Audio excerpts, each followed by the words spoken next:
The morning light slipped through the curtains of my apartment like a secret being whispered into a quiet room, soft and golden and entirely indifferent to the fact that my hands had not stopped trembling since 11 o'clock the night before. I sat at the edge of my bed in the gray half-dark before the sun had fully committed to rising, my phone face down on the pillow beside me, and I thought about all the things I had never told Daniel. Not because I had wanted to keep them from him, precisely, but because the moment had never seemed right, and then enough moments had passed that the silence itself had become a kind of architecture, something you lived inside without quite noticing the walls. My name is Claire Ashworth, and tomorrow I was getting married. The phone buzzed. I did not look at it immediately.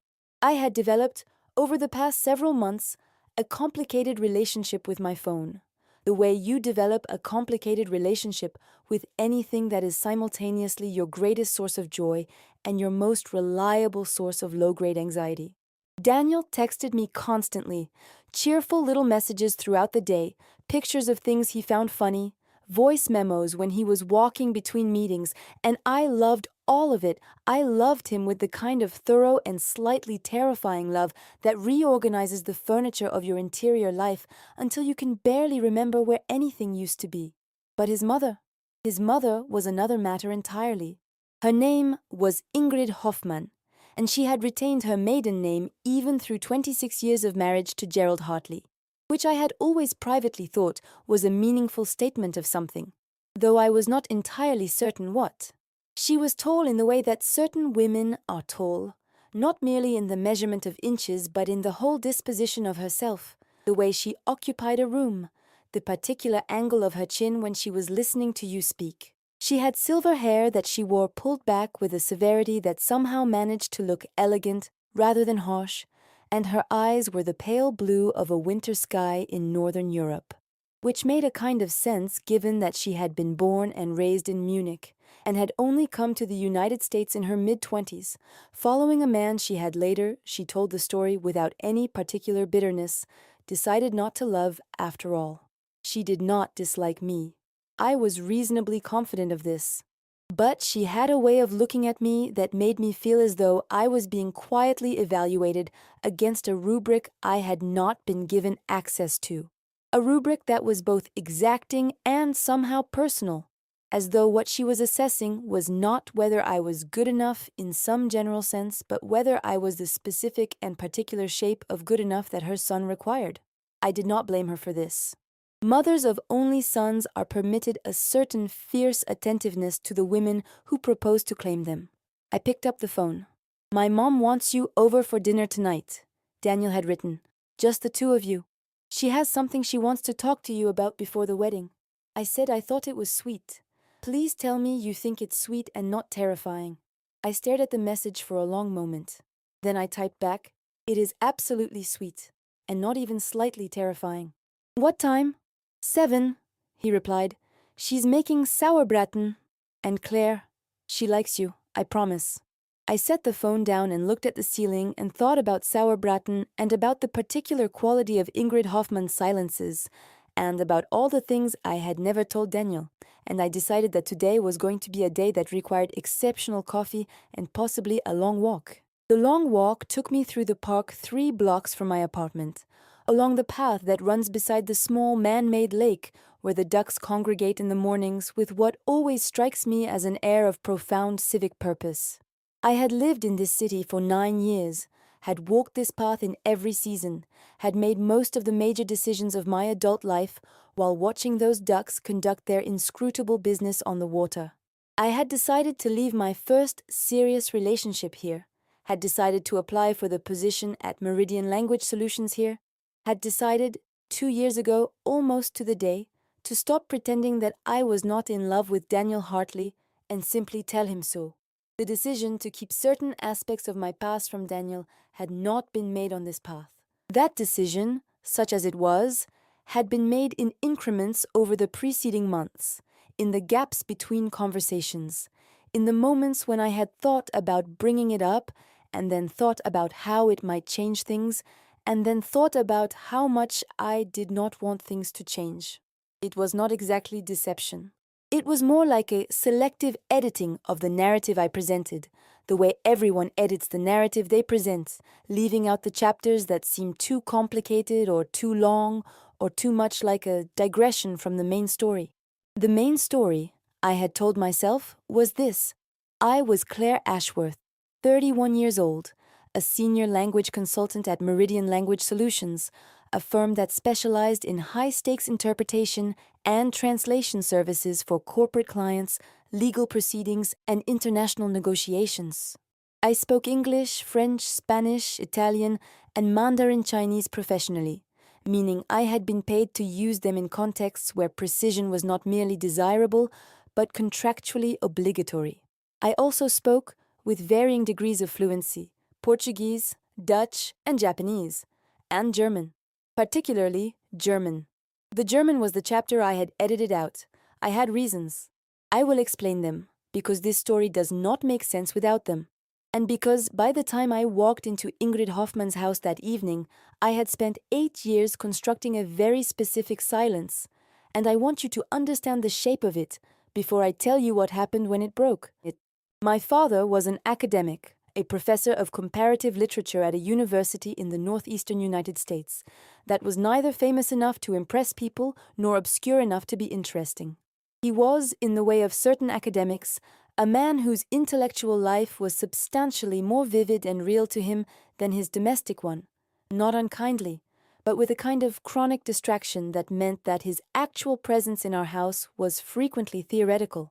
He loved me, I have always known that, but his love expressed itself primarily in the form of books left on my bed with certain passages underlined, and in the assumption that I would, simply by proximity and example, absorb the things that mattered. What I absorbed, among other things, was language. He was a man who read in 7 languages, and who believed, with the quiet certainty of someone who has never seriously entertained the alternative, that the capacity to move between languages was one of the most fundamental forms of human freedom. He taught me this, not by sitting me down and explaining it, but by simply doing it, by switching mid-sentence when the word in French was more precise than the word in English, by reading Rilke aloud to me in German when I was 8 years old, not because he expected me to understand it, but because he thought the sound of it was worth knowing. My mother was a different kind of person. She was warm and practical, and had grown up in a small town in Ohio, and approached the world with a directness that my father found both charming and periodically bewildering. She had learned to cook German food because my father's mother, my grandmother Elsa, had been German-born and had lived with us for the last 6 years of her life, and my mother believed that the surest way to make someone feel at home was to feed them the things their home tasted like. She learned the recipes from Elsa with the same cheerful diligence she applied to everything, and on Sunday evenings for most of my childhood, our house smelled of cabbage and caraway and slow-braised meat, and my grandmother sat in the kitchen and told me stories in German, and my mother stood at the stove and smiled, and pretended not to notice when I answered in German, because she did not want me to feel self-conscious about it. I was fluent by the time I was 12. Not just competent, not just conversationally adequate, but genuinely fluent in the way that children who learn a language from a person rather than a classroom become fluent, with the idioms and the rhythms and the particular music of it embedded somewhere below the level of conscious thought. My grandmother called it meine Zunge, my tongue, as though the language were a physical thing that lived in my mouth, and she was not wrong, not exactly. Elsa died when I was 14. She died in March, on a Thursday, between breakfast and lunch, quietly and without drama, in the room at the end of the hall that still smelled of her lavender soap for weeks afterward. I did not speak German again for 4 years. This is the part that requires some explanation, because it is not entirely rational, and I know it is not entirely rational. But grief is not an entirely rational business, and I was 14, and the language had been, for 6 years, the primary channel through which I had known and been known by the person I loved most completely in the world. Elsa had not been a distant or ceremonial grandmother. She had been present and particular and interested in everything about me, and the German had been the language of that presence and particularity and interest.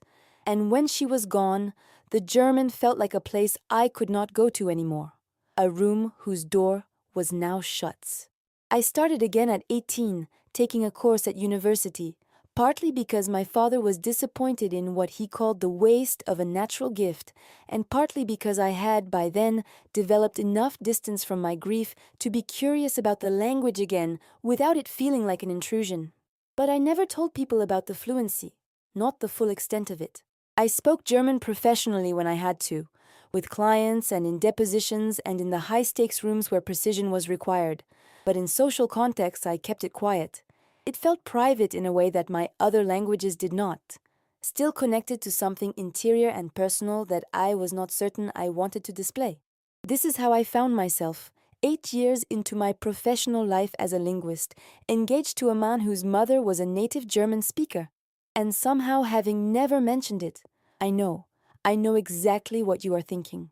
The more time passed, the more impossible it became to bring up casually, and the more I tried to think of a way to bring it up that would not seem strange, the stranger it seemed. And eventually I had crossed some invisible threshold, after which the secret had become too old and too established to dismantle without a conversation I did not know how to have. It was not, I had told myself, a secret that harmed anyone. It was merely a preference for privacy. It would resolve itself eventually in some natural and unremarkable way, and there would be no drama.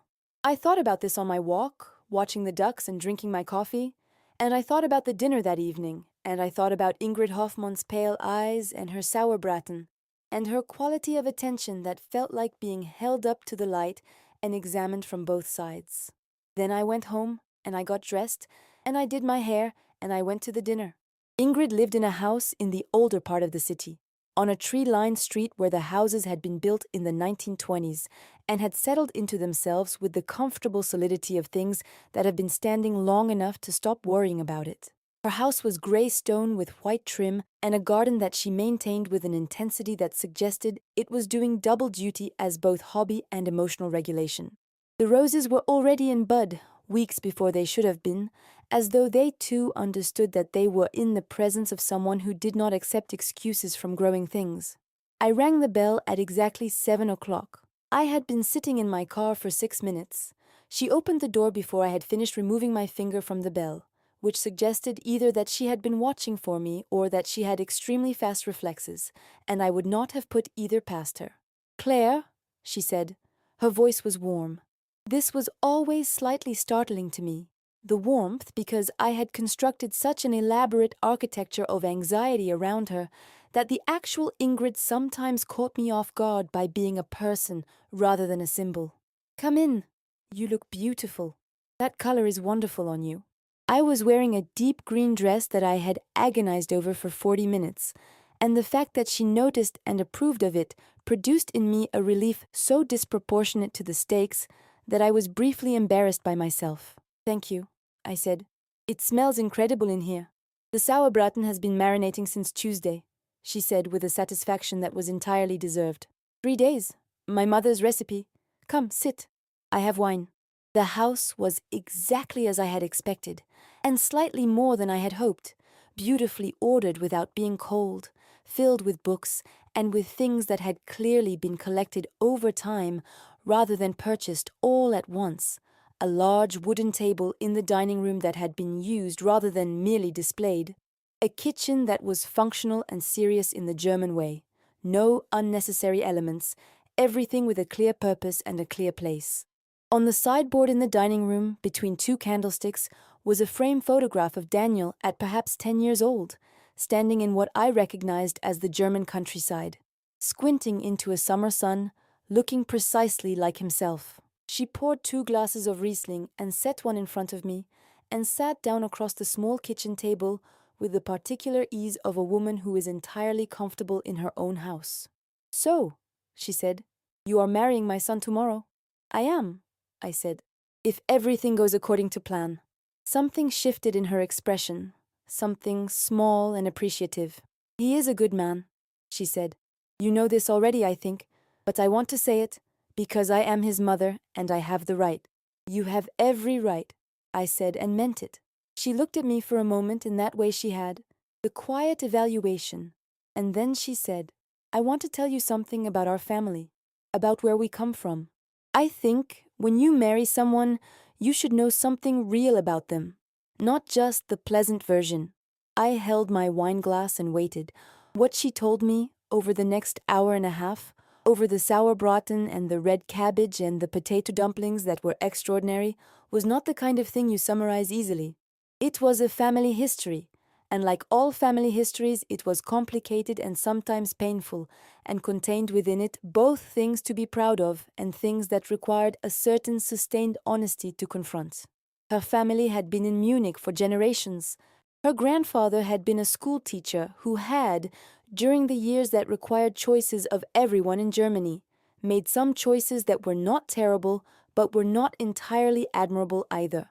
The choices of a man who told himself he was protecting his family and was largely correct about this, but was perhaps not entirely honest with himself about what it had cost others. Her grandmother, by contrast, had hidden a Jewish family in their basement for 11 months and had never spoken of it to anyone outside the family. Not from false modesty, but because she genuinely believed that doing what was right was not something you required recognition for. Her mother had grown up carrying both of these inheritances and had been shaped by the particular tension between them in ways that Ingrid was still, she said, trying to fully understand. She told me this carefully and with a quality of precision that I recognized as the result of having thought about it for a long time. She was not performing confession or seeking absolution.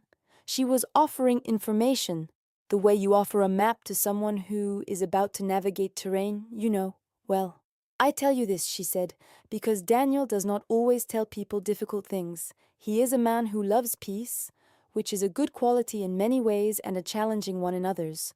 I wanted you to know that the family you are marrying into has, like all families, complicated things in it, and that we have found it better to look at them clearly than to pretend they are not there.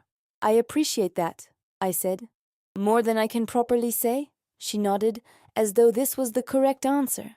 Then she refilled my wine glass and asked me about my work, and we talked about language for 20 minutes with the genuine pleasure of two people who find the subject endlessly interesting. And I almost forgot to be nervous. Almost. It was later, while we were having dessert, a plum cake that she had made from a recipe that had been her grandmother's, and that was extraordinary in the way of things made without shortcuts, that she said something to Daniel that I had not expected, because I had not known Daniel was coming. He arrived at 9:30, letting himself in with his key, calling hello from the entryway in the voice he used when he was trying to announce himself without startling anyone, and something in my chest did the particular thing it always did when I heard his voice, which was to simultaneously relax and become more alert, as though his presence both calmed and activated me. I thought you were giving them space, Ingrid said in English as he came into the dining room. I was, he said, kissing her cheek and then mine. I gave you 2.5 hours of space. That's substantial. He sat down and looked at the remains of the plum cake with an expression of genuine longing. Is there any left? There is always cake for my son, Ingrid said, in the tone of a woman who has never seriously entertained the alternative, and went to the kitchen. Daniel looked at me across the table. How was it? It was wonderful, I said, and I was not performing. She told me about her grandmother. He was quiet for a moment. She told you about Oma Clara? And about her grandfather. She doesn't tell that to many people. I know, I said. He reached across the table and took my hand, and I thought, not for the first time and with the particular clarity that seemed to arrive reliably in his presence, that I had been right to love him. Not that I had had a great deal of choice about it by the time I recognized it, but still. It is important to be right about the things you cannot choose. Ingrid came back with a generous slice of cake for Daniel and fresh tea for both of us, and then she sat back down and looked at me with an expression I could not quite read, and said, in German, to Daniel, Sie ist genau richtig für dich. Ich war mir nicht sicher, aber jetzt bin ich es. She is exactly right for you. I wasn't sure, but now I am. And then in German, Daniel replied, Ich weiß. Das weiß ich seit dem ersten Tag. I know. I have known since the first day. And then they both laughed. The private laugh of people who are sharing a language as a space, not to communicate something they needed to communicate, but to be in a place together that felt like home. And I understood completely, because I had done this myself, had used language as a room you could close the door of, a place where certain things felt possible that did not feel possible in translation. I understood. And I also felt, I will be honest, a small sharp thing in my chest that was not quite hurt, but was the neighbor of it, because whatever they were saying to each other was being said in the assumption that I could not hear it. And the me they were speaking about, the Claire they were making comfortable assessments of, was not the complete Claire, not the one who had spoken German with her grandmother in a kitchen that smelled of lavender, not the one who had read Rilke and Goethe and Brecht and who had cried, years after Elsa died, reading a letter that Elsa had written to her own mother in 1953, a letter about homesickness and about the courage required to build a life in a language that was not the first language of your heart. They laughed again. Ingrid shook her head with a fond exasperation that seemed directed at Daniel, and then looked at me with an expression that was warm and slightly apologetic. "Forgive us," she said in English. "A habit." "Not at all," I said. I looked at her, and then I made a decision. Not a dramatic decision, not a decision accompanied by great internal fanfare, but the kind of decision that you arrive at through 8 years of quiet approach, the kind that feels, at the moment of making it, less like a choice and more like the completion of something that was always going to happen. I had been sitting at this table for 2.5 hours. I had listened to a woman tell me, carefully and honestly, the complicated things about her family, and she had done it because she believed I deserved to know them, because she believed that the people you choose to bind yourself to have a right to know who they are binding themselves to, in full, with all the complicated chapters included. I was about to leave. We had said our good nights. Ingrid had hugged me with a warmth that surprised me and probably shouldn't have. Daniel had his coat on. I was at the door. I turned back. I looked at Ingrid Hoffmann, who was standing in the hallway of her beautiful, carefully ordered house, and whose eyes were the pale blue of a winter sky, and who had just, an hour ago, told me the true story of where she came from. I smiled. I took her hand gently, the way you take the hand of someone you are choosing to be honest with. And I said, in German that was not careful or formal or professionally calibrated, but the German of my grandmother's kitchen, the German of Sunday evenings and lavender soap and stories told to a child who was listening with her whole self. Ich möchte Ihnen auch etwas sagen, bevor ich morgen Ihren Sohn heirate. Meine Großmutter Elsa war Deutsche, geboren in Hamburg, und sie hat mir Deutsch beigebracht, wie man einem Kind eine Sprache beibringt, die man liebt. Täglich, selbstverständlich, als wäre es der natürlichste Weg zu reden. Sie ist gestorben, als ich 14 war, und ich habe die Sprache lange nicht gesprochen danach, weil sie zu sehr nach ihr klang. Ich habe Ihnen das nicht gesagt, seit ich Daniel kenne. Ich weiß, das ist merkwürdig. Ich weiß, es erklärt sich nicht ganz leicht. Aber ich wollte nicht morgen in Ihre Familie eintreten, ohne dass Sie wissen, wer ich wirklich bin. Danke für das Abendessen. Und danke, dass Sie mir von Ihrer Großmutter Clara erzählt haben. Eine Frau, die das Richtige tut und nicht darüber spricht, ist eine Frau, die ich gerne kennen würde. The silence that followed was not the uncomfortable kind. Ingrid Hoffmann looked at me for a long moment, and I watched something move through her expression like weather moving through a landscape. Surprise first, and then something that was more complex than surprise. Something that I might have described as recognition if I had wanted to be precise about it. The look of a person who has just seen something she suspected was there and is finding it more than she expected. Then her eyes were bright, and I do not think she had intended that, but I also do not think she regretted it. She said very quietly, in German, "Your grandmother must have been a remarkable woman." "She was the best person I have ever known," I said, "until I started to know you." Behind me, Daniel said, in English, "I'm sorry, what is happening right now?" Neither of us answered him immediately. Ingrid was still holding my hand. She looked down at it for a moment, then back up at me, and she said, "How long?" "Fluent since I was 12, I said. I didn't tell Daniel because by the time I thought about telling him it had been long enough that I didn't know how. Does he know now? He appears to be figuring it out, I said. "Claire," Daniel said, his voice carrying a particular quality that I knew well, the quality of a man encountering new information and doing the rapid internal work of integrating it with what he already knew. Claire, are you speaking German right now? Apparently, I said in English and turned to look at him. He was standing in the hallway with his coat half on, looking at me with an expression that I did not have a simple word for and that I thought I would probably spend the rest of my life being glad to have seen. It was not betrayal. There was nothing of betrayal in it, but there was something. Surprise, yes, and something deeper than surprise. The particular look of a person who is realizing that the person they love contains more than they knew. Not different, not other, but more, deeper, wider, further than the map they had been carrying. Since when? He said. Since I was 12, I said. My grandmother taught me. She was from Hamburg. He looked at his mother. His mother looked at him. Some communication passed between them that did not require any language at all. You've been listening to us, he said. This whole time? Not eavesdropping, I said carefully. I just understood. What did we say just now? That I am exactly right for you and that you have known it since the first day.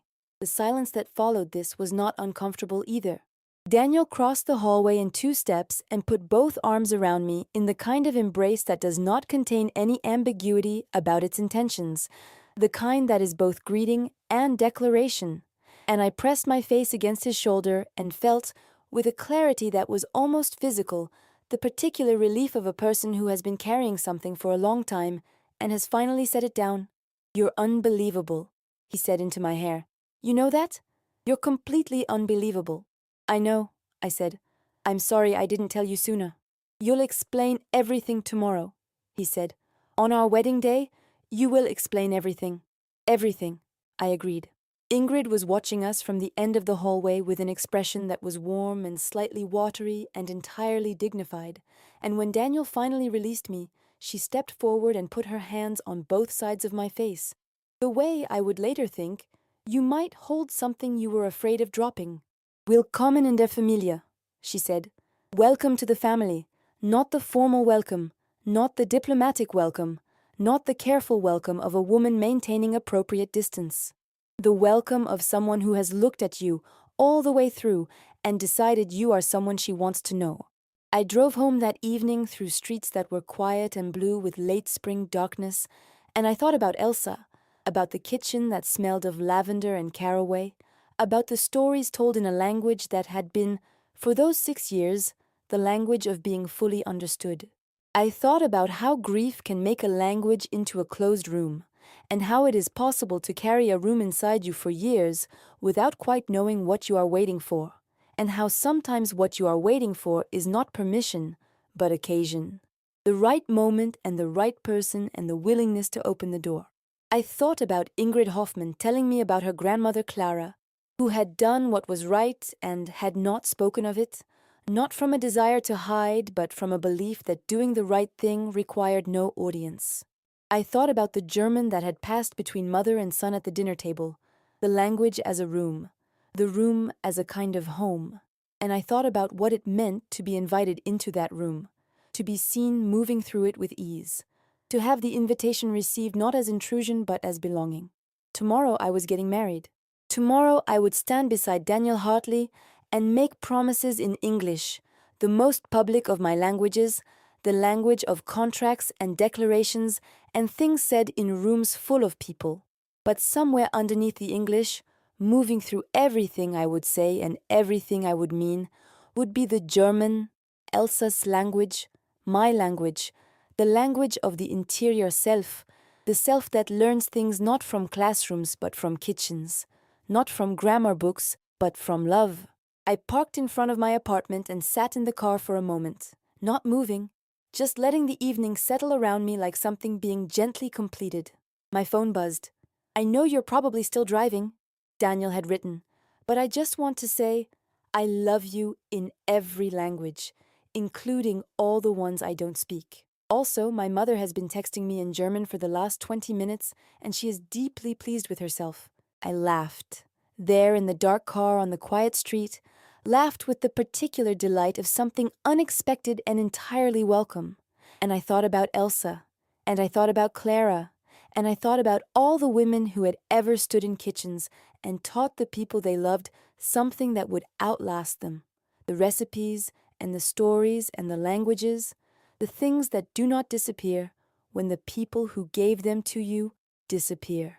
The things that live on in the mouths and the hands and the hearts of the people they shaped. I texted back, Ich liebe dich auch. Bis morgen. I love you too. Until tomorrow. Then I went upstairs and I made tea, and I sat by the window in the dark apartment on the night before my wedding, and I thought about language and family and the closed rooms we carry, and the extraordinary, ordinary grace of finding, in the person you choose and the people they bring with them, a door that opens.